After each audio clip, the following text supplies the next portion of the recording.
How do you make time for yourself in a world that demands so much of it? How do you center yourself while being pulled left to right? How do you cope when it's just you in the silence of the night? How do you heal within one life?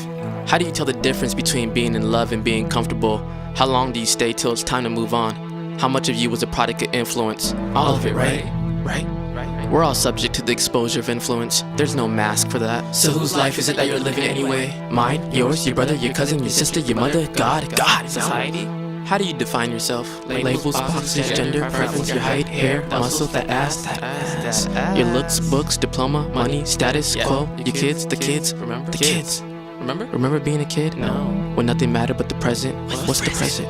You wouldn't know. You're too far ahead, too far behind. Too distracted in a world that demands so much of your time. How do you get back your time, you ask? Well, you can start by turning this off. You see how easy it was to get your attention? Bye.